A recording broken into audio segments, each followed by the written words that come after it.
बिस्मिल्लाहिर्रहमानिर्रहीम। अस्सलाम वालेकुम। कैसे हैं आप लोग? खैरियत से हैं? ठीक ठाक हैं? मैं इंतहाई गलत काम कर रहा हूँ, गाड़ी चलाते हुए आपके साथ बात भी कर रहा हूँ, इसलिए मैं इसको पहले से कर दूँ कि आप आइंदा ऐसे न कीजिएगा। सिर्फ एक बात ध्यान में आई थी, मैंने कहा आपके साथ शेयर कर दूँ कि जब भी आप कपड़े अपनी इस्त्री करते हैं तो वो सिलवटें होती हैं जो आपके कपड़ों पे आई होती हैं, तो हम ये चाहते हैं कि वो सिलवटें हट जाएं। जब सिलवटें हट जाएं तो उसका ये हम करते हैं कि उसको गर्म इस्त्री होती है वो हम उसमें चलाते हैं।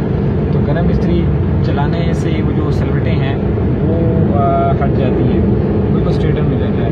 इसी तरह हमारी लाइफ में भी बाज़ औक़ात जो हैं वो बहुत सारे हमारे अकायद में, अखलाक में, किरदार में, सोच में, ख़यालात में, फ़िक्र में, इन चीज़ों में जो है वो बहुत सारी सिलवटें आ जाती हैं।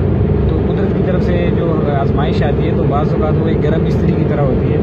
तो वो it is to straighten your thinking, वो आपकी थिंकिंग को, आपके ख़यालात अफ़कार को दुरुस्त करने के लिए, सीधा करने के लिए बाज़ औक़ात आती है। यूँ तो तकलीफ़ों और आजमाइशों की और भी बहुत सारी हिकमतें होती हैं, लेकिन उसमें से एक ये भी है कि वो बाज़ औक़ात इंसान को सीधा करने के लिए, फ़राह रास्त पे लाने के लिए भी होती है, ताकि उसके जो अखलाक और किरदार हैं वो ठीक हो जाए, और जो उसकी सोच है या उसमें तकब्बुर है वो तकब्बुर मिसाल के तौर पर या तो वो ख़त्म हो जाए।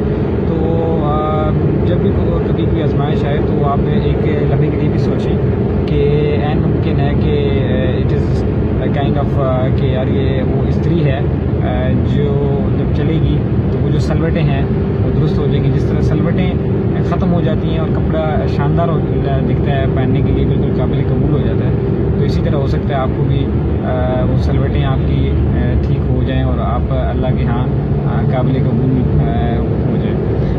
So thank you very much जी, and again don't do this. Thank you, okay जी, अल्लाह हाफ़िज़।